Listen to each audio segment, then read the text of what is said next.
Olá, aqui estamos para mais um Portal de Luz. Sejam todos muito bem-vindos. Na semana passada, nós falávamos sobre a visão espírita a respeito do suicídio, em especial na adolescência. Tudo isto porque, neste mês de maio, o jornal Folha Espírita publicou uma série de reportagens a respeito deste tema, escritas por profissionais de diferentes áreas, para nos aprofundarmos melhor sobre este tema que ganhou a imprensa nos últimos meses, em função da difusão de jogos e competições na internet, como o bastante comentado Baleia Azul e da série da Netflix 13 Reasons Why. Hoje nós iremos dar continuidade através dos comentários trazidos por uma voluntária do CVV, Centro de Valorização da Vida, e um médico homeopata. Lembramos, inclusive, que o Medinesp, o Congresso Médico Espírita, que acontecerá entre os dias 14 e 17 de junho no Rio de Janeiro, trará palestras também sobre esse tema. Antes, para começarmos o nosso programa, vamos elevar os nossos pensamentos ouvindo a prece na voz do nosso Chico Xavier. Deus de eterna bondade, em prece de louvor entrego-te minha alma. Sê bendito, meu Pai, por todos os recursos, ferramentas, processos e medidas dos quais te utilizaste, a fim de que eu perceba que tudo devo a ti. Agradeço-te, pois, o tesouro da vida, a presença do amor, a constância do tempo, o sustento da fé, o calor da esperança que me acena ao porvir, o santo privilégio de servir, o pensamento reto que me faz discernir o que é mal e o que é bem, na clara obrigação de nunca desprezar ou de ferir alguém. Agradeço-te ainda a visão das estrelas, a esmaltarem de glória o lar celeste, as flores do caminho, os braços que me amparam e os gestos de carinho dos corações queridos que me deste. Por tudo te agradeço, e quando te aprover despojar-me dos bens com que me exaltas, ensina-me, Senhor, a devolver tudo que me emprestaste, mas por piedade, ó Pai, deixa-me em tudo, por apoio e dever, a bênção de aceitar e o dom de compreender. A edição de maio do jornal Folha Espírita, com a intenção de trazer uma compreensão mais aprofundada sobre o suicídio, tema que vem sendo tão comentado na mídia, e descobrir as suas causas, buscar uma visão cristã que possa mais auxiliar e esclarecer do que assustar, veio então entrevistar uma voluntária do CVV, Centro de Valorização da Vida, Eliane Soares. Ela nos trouxe a opinião de quem trata diretamente com pessoas que pensam em acabar com a própria vida. Perguntada sobre como ela enxerga a série da Netflix 13 Reasons Why, algo como os 13 porquês, já que a personagem principal, uma adolescente, elenca as 13 razões pelas quais ela comete o suicídio, e se do ponto de vista dela haveriam mais pontos positivos ou negativos nesta produção, Eliane disse que, por se tratar de uma obra de ficção artística e não jornalística ou científica, ela tende a buscar exageros para ser atraente ao público. Provavelmente, segundo Eliane, se fosse escrita e dirigida por voluntários da CVV, seria bem diferente. O que não invalida o resultado positivo que está gerando em muitos jovens e adolescentes que estão assistindo, ao trazer à baila o tema para ser discutido de uma maneira mais aberta e sem subterfúgios. A imprensa tem dito que houve um aumento no envio de e-mails ao CVV em mais de 445%, com pedidos de ajuda, depois que esta série foi ao ar. e ainda uma alta de 170% na média diária de visitas ao site. E Eliane confirmou ao jornal Folha Espírita estes números. Segundo ela, desde o dia da estreia do seriado, em 31 de março deste ano, notou-se esse grande aumento e por isso é impossível dissociar uma coisa da outra. Antes, a entidade recebia uma média de 55 e-mails por dia de todo o país e agora são mais de 300. Segundo ela, o perfil de quem procura o apoio do CVV não mudou. Há algumas pessoas que falam sobre tirar a própria vida, enquanto outros falam de suas aflições, como sentir-se excluído, ou relatam que sofrem bullying, que passaram por grandes perdas e tantos outros dramas pessoais. Como os contatos são sempre sigilosos e não é necessário informar nem a idade, nem outros dados pessoais, não se pode saber se há predominância de jovens e adolescentes nestas ligações. A Folha Espírita quis saber se ela achava que a série ajudaria um adolescente que pensa em suicídio a procurar ajuda ou poderia, como muitos temem, ser o gatilho para de fato cometerem o suicídio. Para Eliane, as pessoas podem se dar conta sim de que devem procurar ajuda justamente ao assistirem situações similares ao que vivem, ao verem na ficção para qual fim eles estão caminhando caso não façam nada para mudar a rota escolhida por eles. No entanto, para ela, estes dados não invalidam as recomendações da Organização Mundial da Saúde, de se evitar nas obras ficcionais cenas glamorizadas de suicídio ou a romantização de toda essa situação, porque isso sim pode servir como uma gota final para as pessoas que estão em um avançado processo de pensamentos suicidas. E a homeopatia? Será que conseguiria ajudar um quadro crítico de um paciente que pensa no suicídio?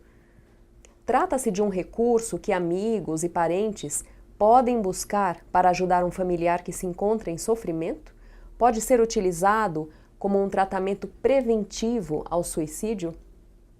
A Folha Espírita também foi investigar esta possibilidade.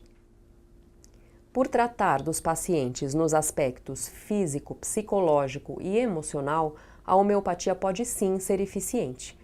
O Dr. Fernando Lopes Figueiredo, médico clínico do Hospital Psiquiátrico Clínica de Repouso Três Rios, especialista em homeopatia e presidente da Associação Médico Espírita de Três Rios, no Rio de Janeiro, palestrante que inclusive tratará deste tema agora no Medinesp, esclareceu melhor sobre tudo isso para a Folha Espírita. Segundo o Dr. Fernando, a homeopatia é uma especialidade vitalista, ou seja, considera que toda doença é uma manifestação da alteração da nossa força vital e que é percebida pelos sintomas que nós exteriorizamos, assim como nossas sensações e emoções. No caso particular do suicídio, estando em grande parte associado a uma doença mental, ele é possível de ser corrigido e tratado. A Folha Espírita questionou como que a homeopatia, considerada um tratamento de atuação lenta, gradual no organismo, poderia auxiliar um paciente que ameaça se suicidar, algo tão grave e que pede medidas urgentes. O Dr. Fernando esclareceu que não seria correto pensar na homeopatia como um tratamento de resultados lentos, já que ela trabalha com o equilíbrio, com o restabelecimento da força vital, e quando um medicamento homeopático é administrado, ele causa uma reação no corpo, o qual responde através da tentativa de reequilíbrio dessa força. O que acontece é que, muitas vezes, o quadro patológico levou a um esgotamento muito grande da força vital e, por isso, necessitará de mais tempo para se reequilibrar. O Dr. Hahnemann, pai da homeopatia, afirmava no século XIX ser admissível e aconselhável o uso de outros medicamentos em casos de perigo de vida ou acidentes repentinos. Ou seja, crise suicida aguda deve ser tratada mais energicamente e não somente pelos medicamentos. O Dr. Fernando afirma que pode ser necessário propor o medicamento homeopático no início dos sintomas, ou ainda nos sintomas emocionais, dar chance à força vital de responder à agressão desse desequilíbrio e, se a força do medicamento homeopático não for suficiente para a recuperação total do equilíbrio, aí então buscar a complementação alopática. O doutor esclareceu também que o tratamento homeopático, por ser totalmente individualizado, específico para cada caso, muda a sua composição de acordo com os motivos da depressão do paciente, das dores emocionais pelas quais ele passa e mesmo em relação à faixa etária do paciente também. O suicídio é uma patologia grave que cresce continuamente e que reflete o adoecimento emocional das pessoas. Em seu artigo de 1819, Hahnemann afirmava ser o suicídio uma epidemia daquela época. No livro Memórias de um Suicida, de Ivone Pereira, o autor espiritual Camilo Castelo Branco afirma que o suicídio também era epidêmico no século XX. E entramos no século XXI alarmados pelos altos índices de suicídio na população mundial. Vemos que, ao oferecer ao paciente a escuta atenta dos seus problemas e dores, humanizar o atendimento médico e, acima de tudo, proporcionar um tratamento que não agride e não gera sequelas negativas, a homeopatia é justamente mais um excelente auxílio aos que sofrem. Bom, vamos então agora chamar a nossa amiga Sandra Marinho com o quadro Educa a Tua Alma. Queridos amigos, queridas amigas, o tema hoje é humildade. Não fazemos ideia do que esta palavra significa e o quanto é importante compreendê-la e buscar praticar esta virtude para sermos mais saudáveis e felizes.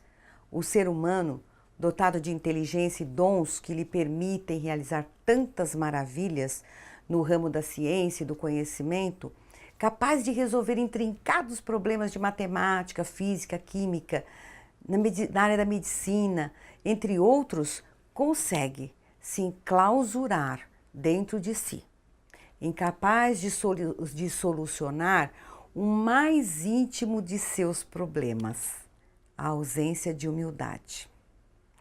Parece que existe um engessamento mental, impedindo a criatura de encontrar a chave da solução dos seus problemas pessoais. Essa trava chama-se orgulho. Vocês já observaram que toda a natureza, expressão viva de Deus, nos concede lições de humildade em todas as suas nuances? Por exemplo, o sol brilha igualmente para todos, até para um pântano pestilento sem reclamar da sua lama.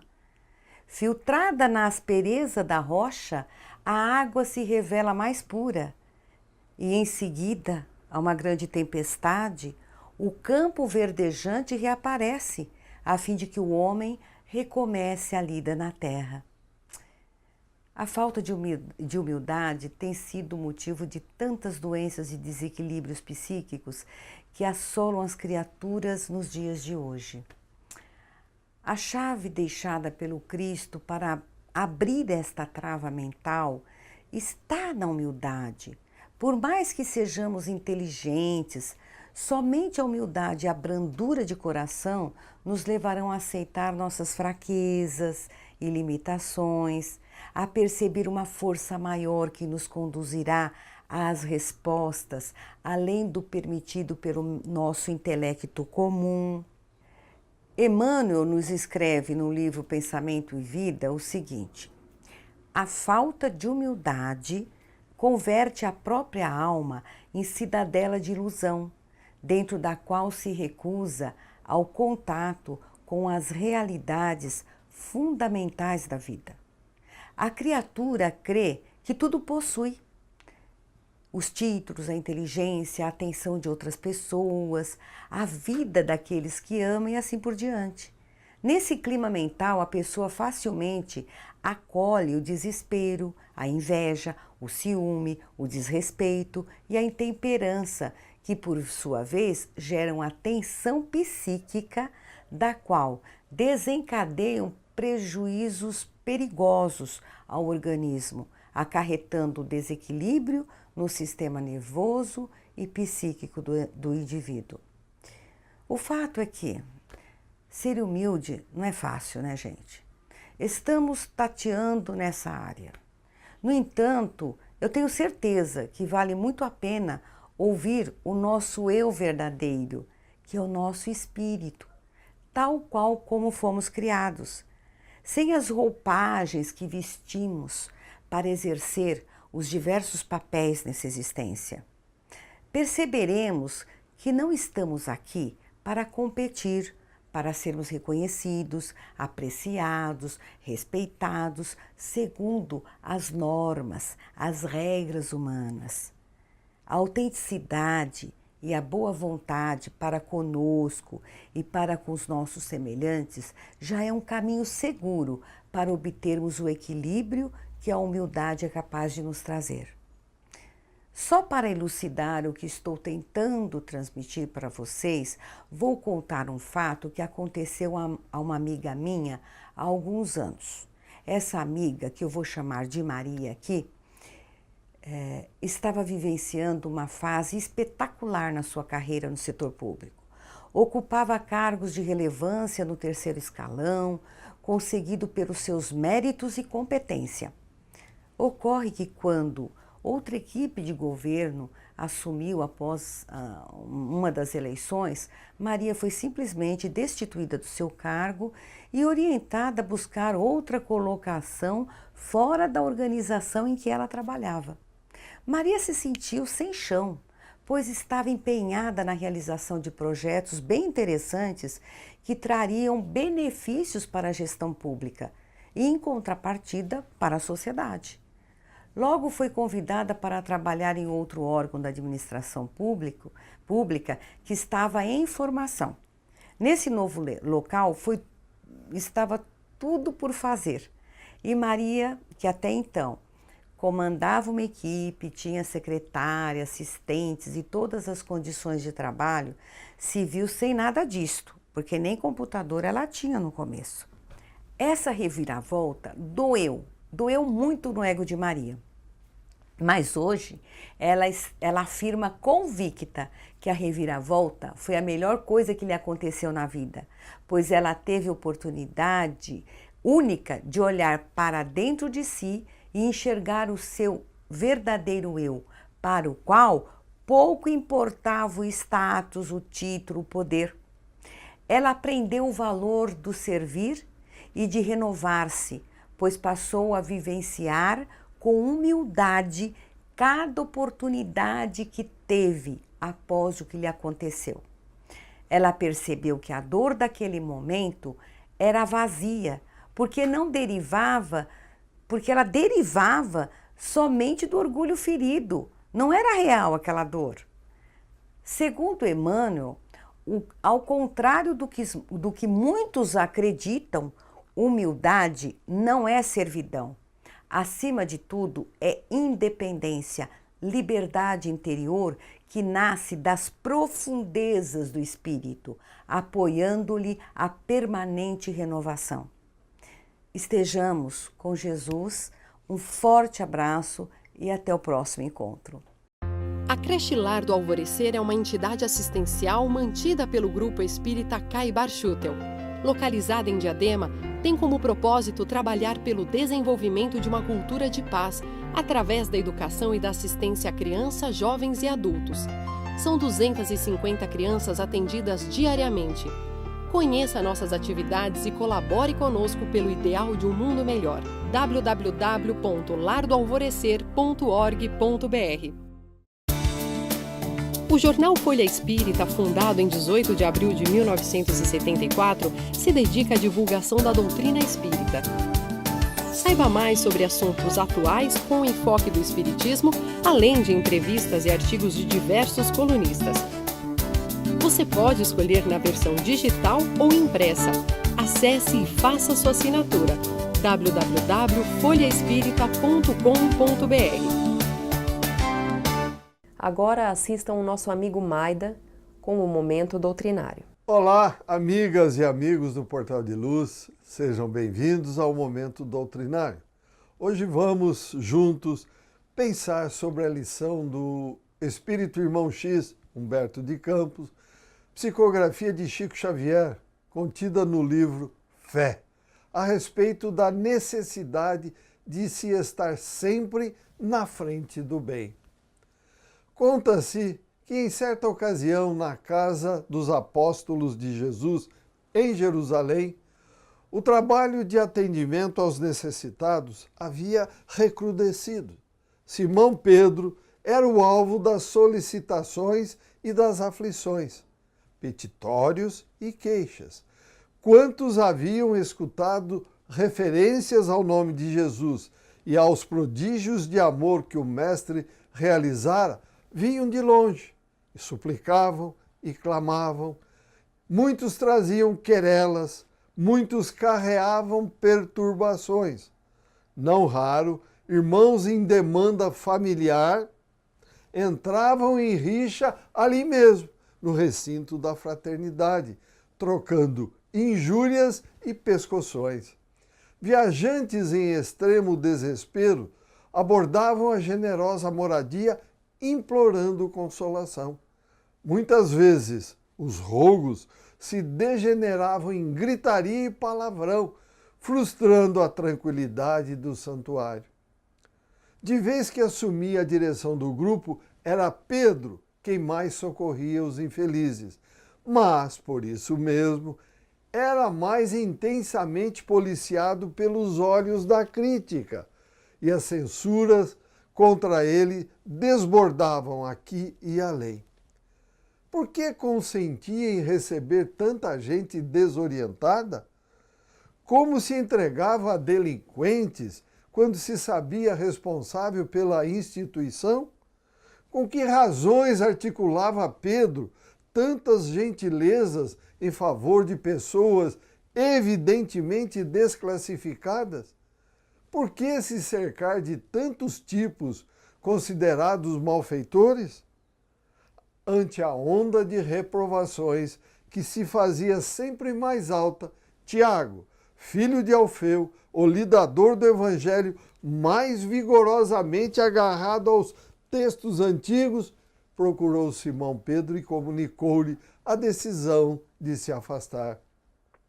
Não tolerava a situação que categorizava por desequilíbrio e desordem. Dali em diante, habitaria um tugúrio isolado na saída para Jope. Aspirava à meditação e ao repouso. Ansiava por sossego na vida espiritual. Simão tentou acalmá-lo, prometeu condições melhores em futuro próximo, apequenou-se e pediu a reconsideração do companheiro. Tiago, porém, foi inflexível. Em dias rápidos, promoveu a mudança e encasulou-se em risonha choupana, rodeada de verdura e batida de sol. Ali se confiava ao estudo dos apontamentos evangélicos. Tratava de flores, admirava os insetos e a lavoura, o Senhor, e louvava-o através das orações de hora certa. Escoaram-se os dias, semanas, meses. Tiago, insulado em quietude e reflexão, recordava Jesus com inexprimível saudade. Tantas vezes vira o Mestre gloriosamente redivivo depois da morte. Por que não lhe reaparecia Jesus agora que se consagrara a mais profundo recolhimento? Não se achava ali plenamente disponível entre o silêncio e a oração? Uma noite surgiu em que a ausência do Mestre mais lhe pesava na alma. Concentrou-se em rogativas, lembrou-o e chorou. E chorava quando viu alguém a se lhe abeirar do refúgio. Banhado de luar, o desconhecido vinha de passo ligeiro, como quem fazia o seu próprio caminho, varando a noite. Extasiado, o apóstolo reconheceu o itinerante, que afinal se lhe revelou, aureolado de luz. Era o Cristo de Deus. O discípulo ajoelhou-se e alongou os braços para recolhê-lo com mais largueza de júbilo. O augusto viajor, no entanto, passou por ele sem se deter. O filho de Alfeu levantou-se de espírito opresso, correu-lhe no encalço e gritou: Senhor, Senhor, acaso não me vês o coração mortificado de saudade? Onde vais que não me vês a necessidade de ti? Jesus voltou, abraçou-o de leve e comunicou-lhe num sorriso: Tiago, estás a salvo de lutas e tentações.